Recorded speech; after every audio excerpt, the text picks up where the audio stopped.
merci à tous d'être là.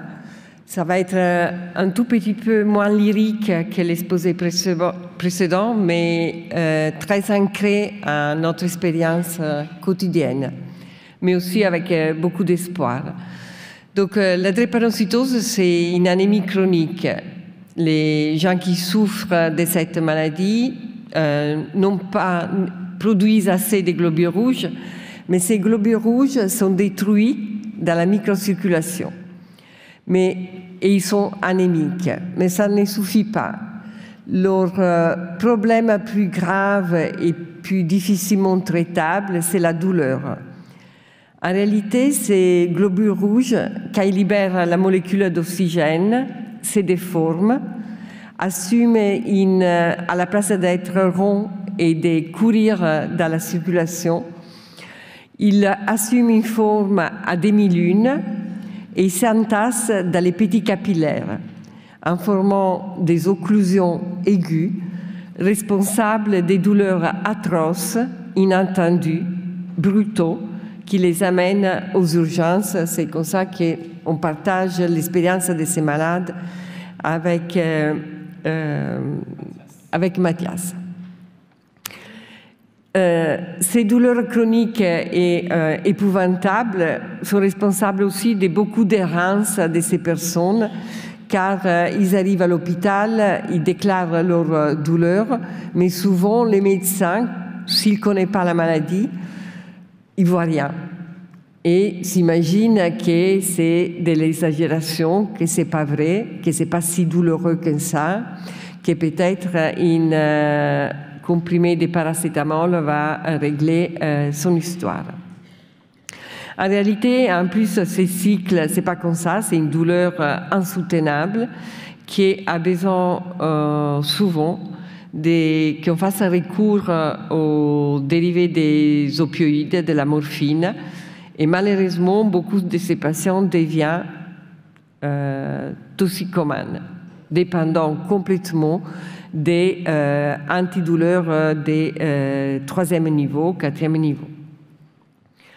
En réalité, ces douleurs qui sont l'expression de l'occlusion des vaisseaux sanguins et qui se répètent de façon cyclique s'il fait trop froid, s'il fait trop chaud, s'il y a un stress, s'ils sont fatigués, s'ils boivent un peu dans une soirée, sont responsables des dommages d'organes essentiels à la vie, comme le cœur, les poumons, les reins. Et c'est la première cause d'infarctus cérébraux chez les enfants de moins de 5 ans.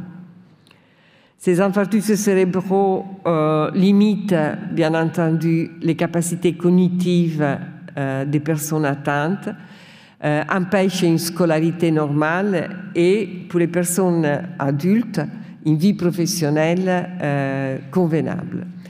Donc, dans une grande partie des cas, on est confronté à l'abandon de l'école, à la perte de son travail et à une maladie qui va investir complètement l'ensemble de la famille et même la famille élargie, tellement ces personnes ont besoin d'aide. Je vous raconte tout ça parce qu'en France, on dénombre plus de 20 000 adultes atteints de cette pathologie et que chaque année naissent plus de 500 enfants atteints de drépanocytose. Donc les nombres sont impressionnants et il faut dire l'espoir, c'est que dans les dernières années, on a l'attention des associations de médecins, des pouvoirs publics, de la recherche, des associations d'hématologie dans le monde entier, ont fait de la drépanocytose une cause de recherche prioritaire. Car dans le monde, on a plus de 10 millions de personnes atteintes de cette maladie et qui souvent n'arrivent pas à avoir un traitement définitif. Alors, est-ce qu'on peut traiter la drépanocytose? Oui, c'est ça l'espoir d'aujourd'hui. Alors, les traitements, on a aujourd'hui la possibilité, un traitement curatif dit conventionnel, qui est la greffe des cellules souches hématopoïétiques, à savoir s'il y a un frère ou une sœur compatible, cet individu peut donner la source des globules rouges, donc les cellules souches, à son frère ou à sa sœur malade. Mais ceci intéresse malheureusement la guérison d'une greffe d'un sujet à un autre, comme on dit une greffe allogénique. Aujourd'hui, la survie des patients greffés est supérieure à 90% et ces traitements débarrassent les patients de plus de 90% des cas de leur maladie de façon complète, en prévenant aussi tout, en arrêtant définitivement la progression des altérations d'organes et d'autre part, en évitant les infarctus cérébraux et en redonnant ces sujets une vie normale. Je me rappelle d'une patiente qui avait été greffée à travers un sœur ou un frère, mais par thérapie génique. Je reviens tout de suite après par thérapie génique. Qu'est-ce que c'est la thérapie génique? Qui m'a dit, je ne savais pas qu'est-ce que c'était beau vivre sans douleur tous les jours. À vous dire l'espace qui prend la douleur chez ces patients. Alors effectivement, avec ma casquette de chercheur, je me suis dédiée depuis maintenant une vingtaine d'années d'essayer de trouver des solutions encore moins toxiques que la greffe allogénique pour traiter ces patients. En quoi consiste la thérapie génique? Vu que seulement 25% des patients atteints de cette maladie dévastatrice ont un membre de la famille compatible qui peut leur donner la moelle osseuse, on s'est dit qu'on avait les outils pour pouvoir corriger les cellules propres des patients.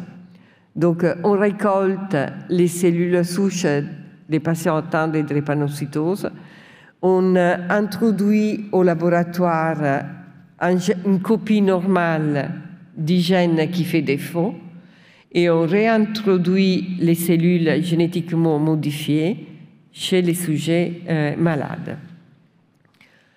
Ça a été le grand espoir. Les premiers patients qu'on a traités en équerre par cette méthodologie qu'on a mise au point à l'hôpital remontent à 2017. 2015 et on a publié en 2017.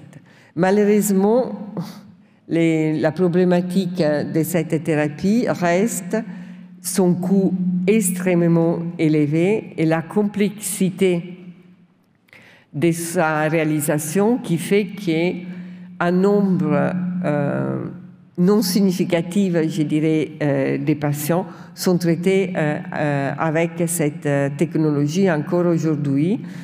Et on est en train de réfléchir à une autre façon d'utiliser la thérapie génique, car on a des défis importants, l'amener à tous les patients, l'amener à tous les hôpitaux. Necker, disons, est connu pour être un hôpital privilégié, mais il y a beaucoup d'autres, les réseaux hospitaliers en France est très vaste, il y a beaucoup d'autres hôpitaux dont des centaines de patients sont suivis qui n'ont pas accès à cette technologie. Et donc, on est en train de continuer à aller de l'avant avec deux espoirs supplémentaires. Une, la thérapie génique in vivo, à la place que s'occuper de ces patients pendant 6 mois. Pendant 6 mois, il doit venir à l'hôpital, on doit prélever les cellules souches une fois, 2 fois, quelquefois 3 fois parce qu'on n'a pas assez pour les corriger génétiquement et espérer dans la guérison. On essaye de mettre au point des nanoparticules qui encapsulent les outils de thérapie génique qui sont nécessaires à la correction de la maladie Et on devrait pouvoir, avec une injection intraveineuse, avec une préparation minimaliste du patient, corriger complètement cette maladie. Ça, c'est une voie qu'on est en train de poursuivre, car il serait beaucoup plus simple de mettre à disposition un outil d'injection intraveineuse dans tous les services qui ont en charge ces patients. Mais l'autre espoir, c'est des petites molécules beaucoup plus simples à manier, comme un comprimé de Doliprane, qui permettrait la réexpression d'une hémoglobine qui normalement n'est pas exprimée dans la vie adulte, elle s'appelle l'hémoglobine fétale, et qui aujourd'hui est en cours d'études expérimentales dans différentes unités dans le monde, et qui permettrait, avec la prise d'un comprimé, probablement de façon quotidienne, de se libérer définitivement de cette maladie. C'est avec cet espoir-là que nous continuons à travailler et que nous, disons, combattons à l'hôpital pour pouvoir un jour dire qu'on peut se débarrasser, qu'on peut débarrasser tous les milliers de patients qui consultent tous les jours. On a une filative de 800 patients qui est à l'hôpital Necker, donc c'est pour vous dire l'énormité de cette maladie. Et avec cet espoir-là, on se bat en recherche pour essayer d'amener au lit des patients des traitements innovants, mais aussi simples à utiliser et moins coûteux. Voilà.